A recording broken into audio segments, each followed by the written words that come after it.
I passed out jokes this week, Irish jokes, to the patients in cardiac rehab, and there was an Irish prayer that had something to do with, may I pray for all my friends and blah, blah, blah, and then if they don't receive it, may you cause them to limp. So I know who they are, and then I'm limping. So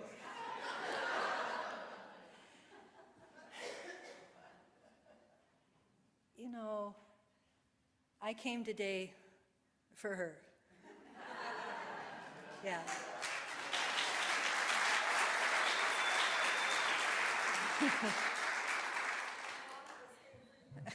Well, I appreciate that we set our clocks right and we knew that Holly was coming and that I get to be a part of that. I'm so blessed.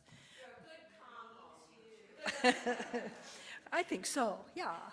Because, you know, the song, Be the Change, is really a part of the talk.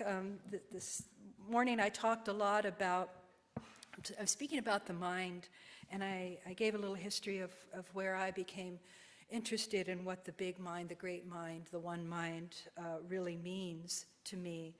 And this idea of, and I brought up Viktor Frankl, which some of you know, in his Man's Search for Meaning, and a beautiful story of him with his wife.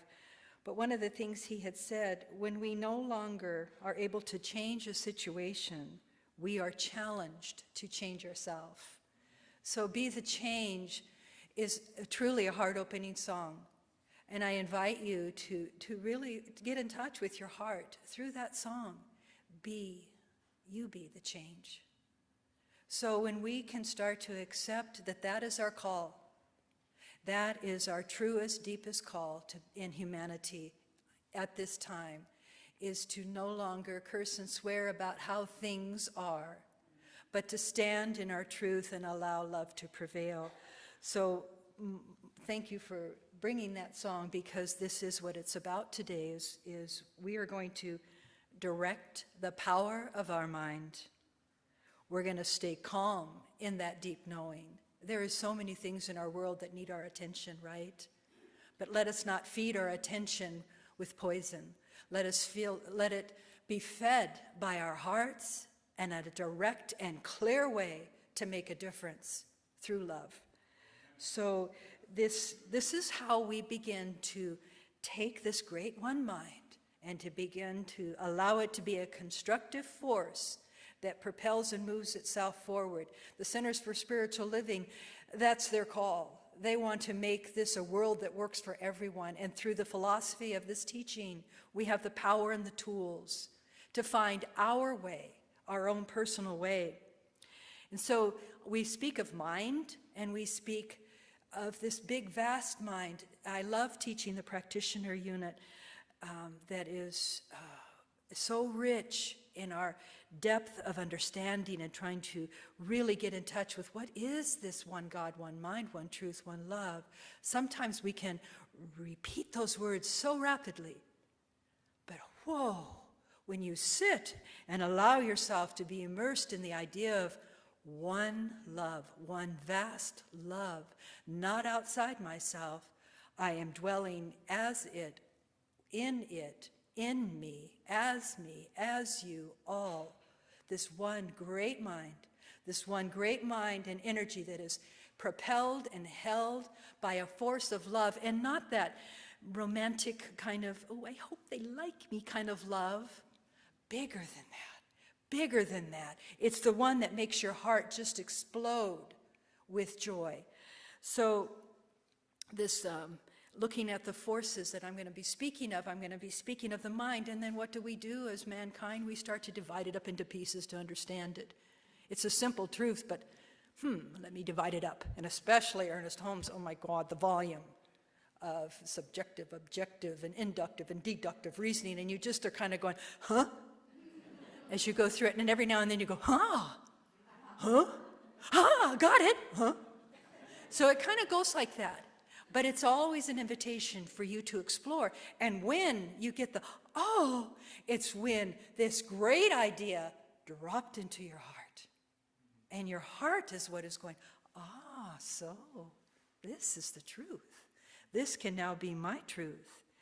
So this is some words from Christian Larson's book, but when you think of yourself, do not think of that part of yourself that appears on the surface. Now that's a challenge right there. Because this is where some of our issues begin. We can be, looking at ourselves when we're asked to stand in front of a mirror and say, I love you, deeply, through the eyes that are looking back at us in the mirror. We're all like, oh gosh, I can't. Oh, I can't. Oh, I can't. Oh, I love you. Oh, you're still there. It's asking us to look beyond the surface of the mirror, to look so deep into the eyes that are looking back at you that you would want to weep. Oh my God, this soul chose to be born and be expressed through you. Awesome. Awesome courage. Because that soul knew what it was getting into. And so here you have applied a personality to it. You've applied a little weight. Your hair's getting gray or whatever. The double chin. You're looking at me. I can feel it. But look beyond that and look into my eyes, and my eyes speak love. This room is filled with love. The energy, the face of God. We sang it to the children, we sing it to ourselves. So this idea, this part of the smaller self, the lesser self, should not be the picture in your mind. Think of your larger self, the immense subconscious self that is limitless both in power and in possibility. Believe in yourself, but not simply in a part of yourself. See? Sometimes we just chip away at a piece and say, well, I'll just do this. This will be my intention for the year. Think of the whole self here. Give constant recognition to all that is in you, and in that, all have full faith and confidence. We're calling upon faith and confidence to know that when you abide in truth, it will prevail through you as you. Give the bigger man on the inside the full right of way. Believe thoroughly in your greater interior self. Know that you have something within you that is greater than any obstacle, greater than any circumstance, greater than any difficulty that you can ever possibly meet. Wow, with that on your team, what are you whining about? Really, we can. I read a story earlier of Viktor Frankl's time in the prison camps. How worse can it get? I'm going to share at this talk about Gandhi and his turning point. Amazing, when you force that power of the mind, look what you can do to be the change. Then in full faith in this greater something, establish that, and then proceed with your work, proceed with your day. May said last week, start every day. What do I want? Let me just see. What would I like? The possibilities are limitless, right? So you just write it out. And I thought to myself, when she said that, I thought, that might change that feeling when I wake up and I say, oh, I'm so tired. I don't feel like getting up. But I have work to do. And the bigger self must be called forward. Wake up, bigger self. Get up and write my intentions for this day and allow them to outpicture in my experience from that moment on. A powerful tool to set your day.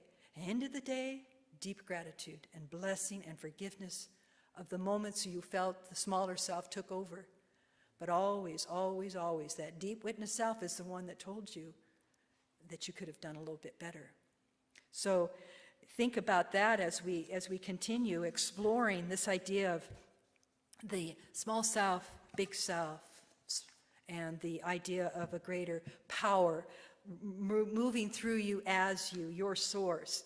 And this is the kind of power that we're not going to turn onto somebody else.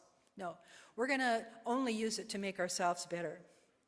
So the only way we can control any circumstance in our life is to control the forces within yourself to be greater. Be glad for others. Be really, truly, honestly glad for others, and it will open your heart.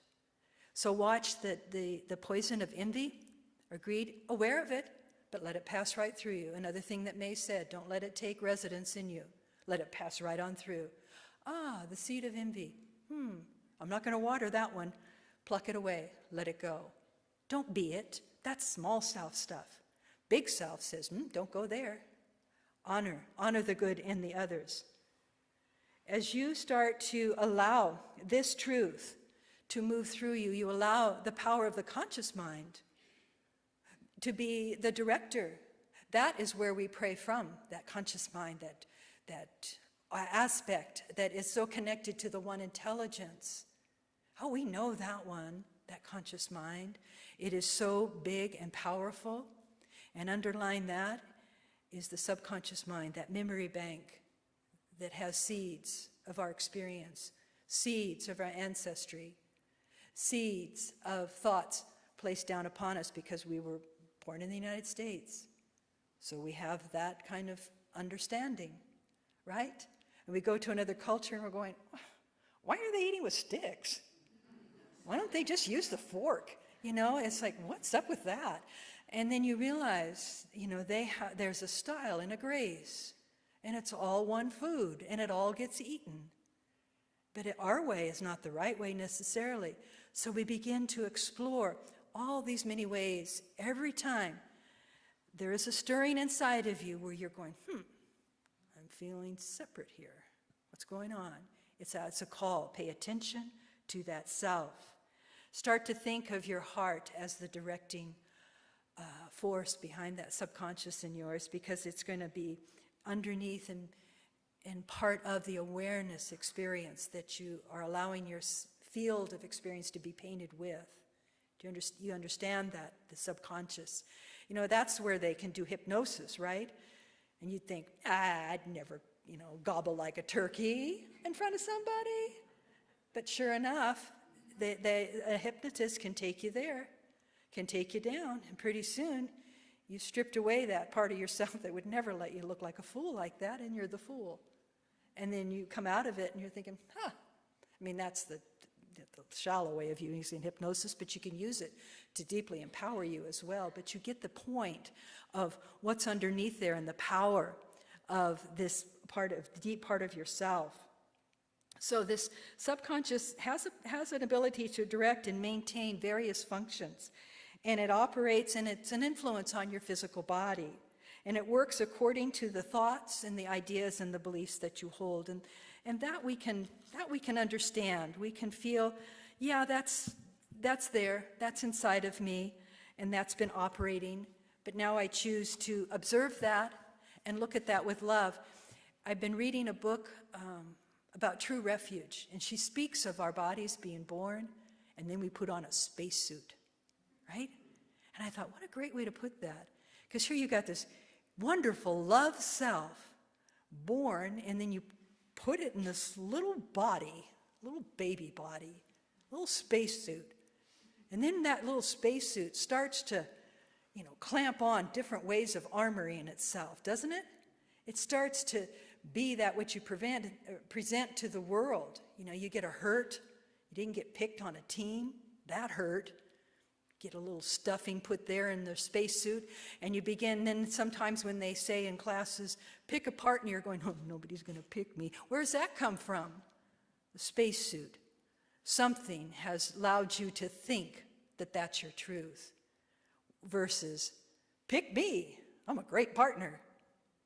Start to realize the great consciousness that dwells within you as you called love, that will rise to that moment and allow that truth to prevail inside of you. So the subconscious, what is it doing? All it's doing is doing what we believe is true. It accepts the impress of our conscious thoughts, and it doesn't question them. There's no reservation, not with the subconscious. It acts and responds according to our belief without any question at all. And that could be, like they say, good news or bad news for you. But the conscious mind has more power over that. So this unquestioned acceptance of thought or idea works out any belief into a corresponding condition. So it is done unto you, right? As you believe. There's your world. It's a creative process. Everything you experience is what we've impressed upon it. So as we understand this through spiritual mind discipline, we don't let the power run here and there. No more. No more. You're going to contain this power of truth, this power of love, propel it by love to be the power of change. That's why you're here today. To look at the field of our experience right now, be it political, be it in your neighborhood, your work, wherever it is, watch where you're allowing some of the lesser than parts of yourself be expressed. Yes, you can have your powerful opinions, but don't allow your opinions to separate the love. Allow it to be spoken with love and allow a passage of forgiveness to move through you. We're creating a world that works for all, so we're trying to allow this understanding to lead us to conscious control, conscious truth. There's another part in Larson's work. He says, promise yourself this, to be so strong with this love, to do your spiritual practice in the morning that nothing can disturb the peace of mind. How would that be in your day? Wouldn't that be a better day? To talk health, happiness, prosperity to every person you meet. And not like Miss Goody Two-Shoes, have compassion and empathy in your heart, but then allow it to rise up to a higher truth and let them enter that field of love. Wow, that's potent, living that experience, to make all your friends feel like there is something in them. How valuable is that, to look them eye to eye, God to God, love to love, and to realize there's something in them, to look at the sunny side of everything and make your optimism come true. Now, it can sound a little hokey, but truly, if you're allowing your optimism to lead you to a greater good, greater love, why not a better world? Be the change. To think only of the best and work for that best and expect only the best. So what happens? We can be doing this for months on end, and then we get our feelings hurt or something touches that part of us that makes our big self that we've been operating from shrink down to small self and get wounded and respond with hurtfulness. So there it is. We allowed this part of us to grow, and then we shrink, but then we just pay attention. Forgive it, let it pass. God is greater, love is greater, love is bigger. The big self starts to emerge again. This big heart expands inside of you and is able to embrace the whole world. To forget the mistakes of the past, press on to greater achievement of the future. To wear cheerful countenance all the time. Countenance, is that? Countenance. I don't want you wearing diapers here next week. Give every living creature you see, greet them with a smile. And sometimes you can say, when people come up to you, this is one of my small self things, when I'm just in deep thought and then I'm developing this jowly face, and so somebody will go, what's wrong? And I'm thinking, nothing, well, smile, can't be that bad. And for a moment, I'm clenching like they don't want to smile, don't want to. Don't want you to say that to me, and I don't want to smile. And then when I do, when I realize I'm being sort of stubborn and rude, and then the smile comes, it disappears. The smile, the inner smile, Thich Nhat Hanh talks about it, wear it all the time. It doesn't have to be a big goofy smile, big fake goofy smile, but just a gentle inner smile where the muscles are turned up and your whole world starts to feel that optimism move through you. It's cheerful. And everybody, you greet that. It's healing. That inner smile is healing. To give so much time to the improvement of yourself, here's a good one. You don't have any time left to criticize anyone else. But what will I talk about at lunch? Yourself and how to make it better. Well, what if I don't like what that politician's saying? Just send love, forgiveness, understanding.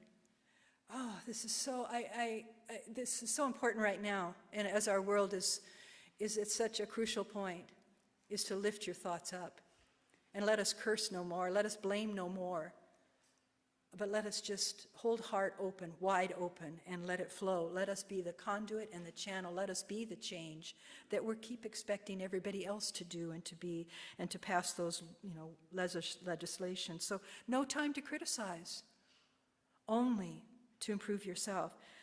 Let yourself be too large for any kind of worry, too noble for anger, too strong for fear, and too darn happy to permit any presence of trouble to enter your space. To think well of yourself and to proclaim this fact to the world, not in loud words. No, nobody needs to be glorified in that way, but it's through the wonderful deeds that you do, and that's true seva. Seva is a spiritual practice. It's not about we need you to volunteer for something. Seva is that juice that when you bend down to pick up that litter that somebody else tossed, you're not cursing them, but you pick it up for the world and you place it where it's supposed to go, that seva, because you know it's the right thing to do. You know it's the thing to do with love. You see, that's seva. You come here, you clean, if you're stirred to come and clean or see lint or whatever it is, do the soundboard, whatever seva. If there's an experience here, because we want this, it's called Shakti. It's called the energy, the sparkle, the juice of love is Shakti. And so you wherever you plant yourself and wherever you plant your heart to plant seeds of offering of your big heart into that space, it sparkles. The youth group made this place sparkle. Thank you, youth group. Last night, they all came, yeah. Jean Wopat, doing dishes. She was here Friday. She was here all day Saturday. She's doing dishes. Did she say, I think I've done enough now. I think somebody else can do that. What was before you? And she does it with such joy and sparkle. She's got the perpetual smile thing nailed. And she just keeps going. Now, we might have a stirring like, I didn't sign up to do this. We might feel those moments. I didn't sign up, but I'm here.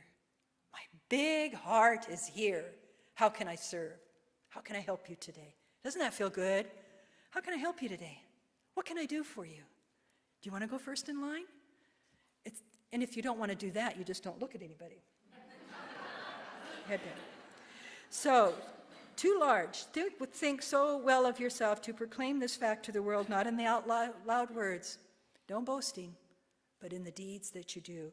To live in the faith that the whole world is on your side as long as you are true to be the best that you are. The whole world is on your side if you're true to the best that you are.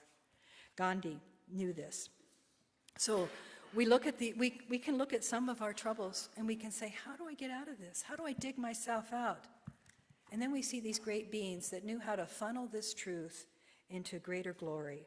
It was the way, he calls it, the way of love. The moment of decision had come to Gandhi in his first year in South Africa, where his work took him inland by railroad and coach. The European settlers in South Africa had always traveled first class. Indians were expected to travel third. And so he had been reserved a first class seat for Gandhi. His boss had reserved this for him because he's a lawyer. He settled into the compartment quite comfortably and traveled alone until he reached the high mountain town in Maritzburg in the evening. There another passenger, a European, entered the compartment. He took one look at the dark-complexioned man sitting there and left, only to return with railway officials. You'll have to leave here, one of them told Gandhi pointedly. Go to the third-class car. But I have a ticket. I have a right. I have a ticket for this compartment, Gandhi said. That doesn't matter. You must leave or I'll bring the police to put you out. You may, Gandhi said, but I have a right to stay here and I refuse to get out voluntarily. So the police came and Gandhi was pushed out of the train and left to spend the night sitting in a deserted, unlit railway station in this town. His overcoat and luggage had disappeared with the officials and it was bitter cold. He sat there alone, shivering in the darkness, struggling furiously to understand how anyone could find pleasure or satisfaction in causing suffering to others. It was not his own injury or humiliation that infuriated him. It was the much deeper cancer of man's inhumanity to man, the persecution of whole races because of differences in skin color or belief. By morning, he decided then to return to India would be cowardice. He would have to stay. There could be no turning back. He was compelled to act. You hear that? He was compelled to act. He thought about it all. Of course he did. And he probably felt bitter and angry at times, but then he thought it through to love. The man who had been unable to talk in court, he could not talk in court, he could not find his word. He would stutter, and his voice was so soft they could not understand him. But 13 years later, when Gandhi was just in his young 30s, he had developed that deep conviction that blossomed that very day. Okay, so you see, you take that strive, that struggle, and you turn it to the glory, to the good. What would love do here? How would love lift this up? And then what did he do? You guys know the rest of the story. He took his whole nation into a nonviolent, peaceful march towards the independence of India. Are all things solved from that moment on? No, but his principles of truth and nonviolence prevail today. He is the guiding force behind many of our nonviolent leaders. And they go by Gandhian principle, by Gandhian truth. And so he listened not to the small wounded self that was cold and shivering on the ground, but to the big self that he allowed himself to be well versed and studied in his spiritual practice, led him to this greater truth. So my invitation for you today here is just to go forth and live that greater truth. Marianne Williamson says, God as love is constantly expanding. So where you might have felt contracted and small with this bit of yourself, realize there's something bigger holding you, this great mind, this one truth. Tap into it. Know that it already dwells within you as you, every day. It's your spiritual practice. God is, I am. God is, I am. God is, I am. God is, I am. God is, I am. And nothing else less than that will start to move through your day.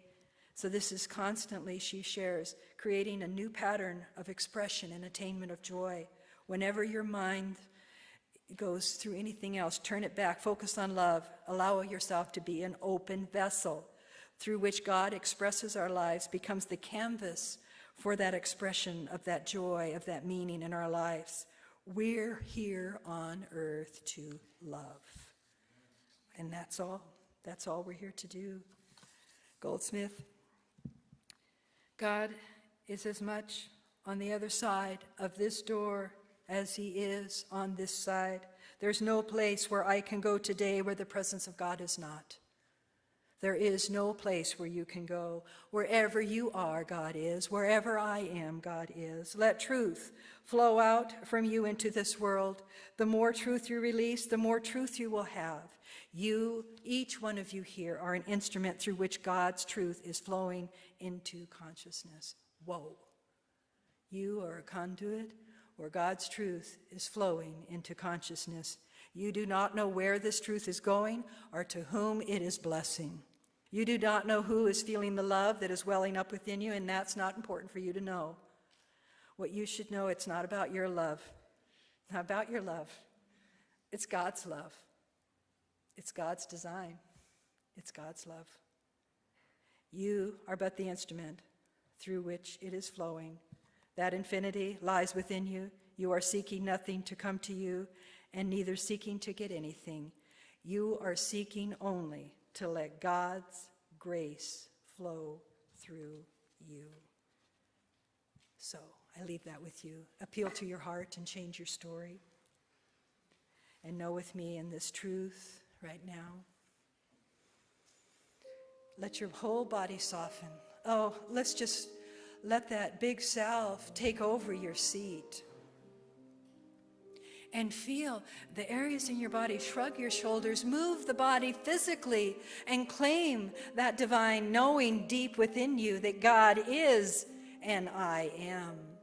God is that great vast love. I am the instrument of that love. I am that which is now choosing to speak this truth into my world now, into humanity, and into making the difference and being the change that this world is so longing to know, to feel, to live, to be.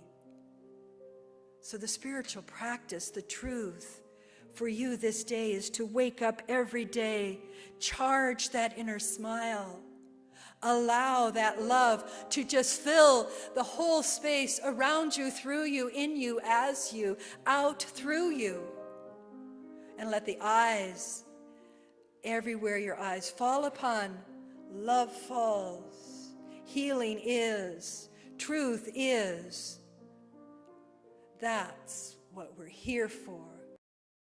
That's when we get out of the space suit and allow the true divine self to emerge and to be.